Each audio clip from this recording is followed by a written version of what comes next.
Good afternoon. Appreciate y'all having a Georgia Bulldog over here. To get back on your good side, I love Alabama, and so does my wife. We both have family over here, and we love Alabama. Lee with AFOA asked me to talk about this recently, and glad we could make it a long-term management agreement. Sorry about that.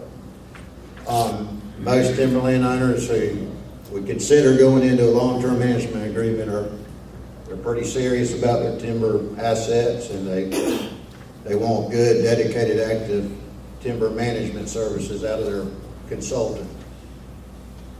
And what a long-term management agreement allows a consultant to do for his client is to commit to providing that dedicated, active timber management that the landowner expects.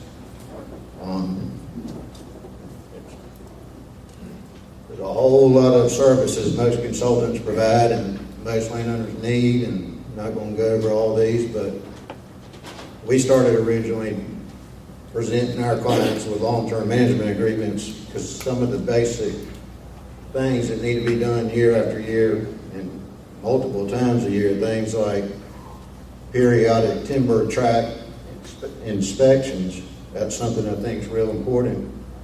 Probably ought to be done at least seasonally, maybe 4 times a year. And without a long-term management agreement, it becomes a little cumbersome to call up the landowner and we need to go inspect your timber and you're going to get an invoice from us or whatever. With the long-term management agreement, it's kind of spelled out, this is what we're going to do for y'all. This is how many times a year we're going to do it, and this is what it's going to cost you. And it kind of gives us open access to actively manage the property like it should be. Timber inventories is another thing. I'm often surprised how many landowners do not know what their timber is worth or how much timber they have. And I'm not just talking about small landowners that have 50 acres or so. I know landowners with thousands of acres that don't know what's out there. Under a long-term management agreement, it's more affordable than some would think, but you can get a good fix on how much timber do you have, what is it worth, how much is it growing year after year, and keeping kind of a live inventory on the property so year after year you know what's out there. Kind of like you know what's in your savings account, you probably know what your stocks and bonds are worth. You need to know what your timber's worth. And under a long-term management agreement, your forester can keep that up to date for you. And as you can see, there's just a lot of things that can be covered under long-term management agreements. And next slide.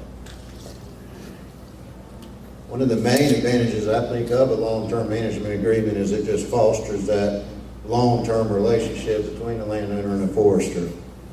And it provides a little security to the forester because he knows he's got a good relationship with this landowner. It's going to last a while, and may make the forester comfortable in investing in equipment and technology and people that he may need to do a good job. I feel like it gives a peace of mind to the landowner knowing that they got a rock solid agreement with the competent forester, and they can go about their life knowing that, hey, I got a man out there on the ground keeping an eye on things and keeping me posted on the health of my forest and what the markets are doing, and I got a man working for me. And it kind of gives an extra incentive to a forester to do a jam-up job on a piece of land, and he knows it's kind of his pride and joy. This is my ownership that I manage, and like the landowner, I want to make this ownership flourish year after year, and just kind of take pride in those tracts you manage for quite a long time. Next slide. For the large landowner, one of the advantages of a long-term management agreement helps predict basic management costs. For a large consulting firm, the long-term management agreement allows them to hire the staff they need and open up satellite offices wherever their clients hold land. For the small landowner, we work a lot with small landowners in Southwest Georgia, and they don't sell timber very often, but the long-term management agreement provides just a little bit of income we need to give them top-level management services that large landowners are accustomed to.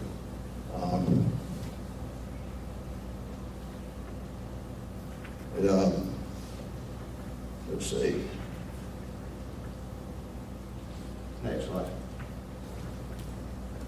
I guess the disadvantages or a problem that may arise with one is a forester and a landowner may get together and go into something like this in a long-term management agreement only to find out that they don't jive too well together, or they may go into a long-term management agreement and one of the parties may not honor the terms of the agreement very well. The consultant may not be delivering the services, or the landowner may not be paying for the services. In those cases, you try to settle it up and walk away, or try to get it back on track. The length of a long-term management agreement kind of depends on the scope of ownership. A large landowner like a TMO might have a 10-year agreement or something with a consulting firm, while a small landowner may enter into an agreement with an independent forester or a consulting firm that may last just a few years or so.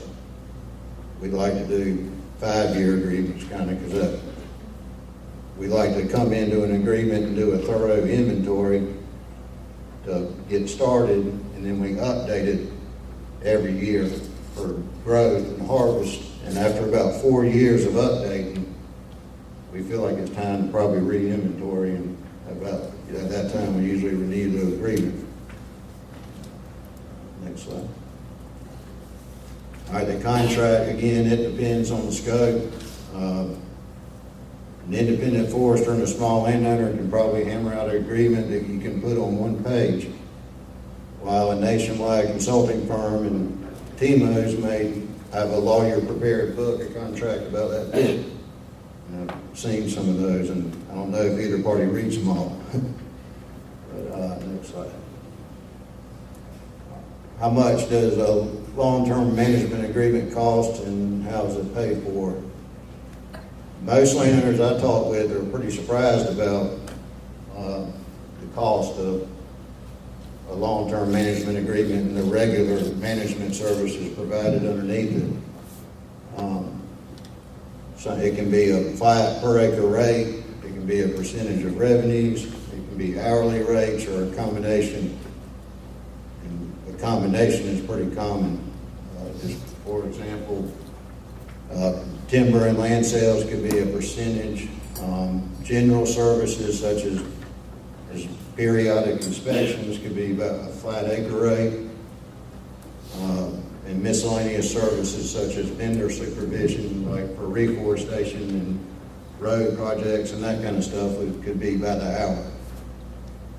The key is to just list all the expected services and agree at how and when those services will be paid for. And in conclusion already, I think that timberland owners, if they're not already doing this and they're working with a consultant, you may want to talk with them about it, and I think you could benefit from one. And likewise, if you're a forester and you're working with landowners and not considered doing something like a long-term management agreement, I think it can be beneficial to you and your client. And simply put, most landowners and foresters, they want to get as much as they can out of the timberland that they own or manage. And a long-term management agreement can help make it happen.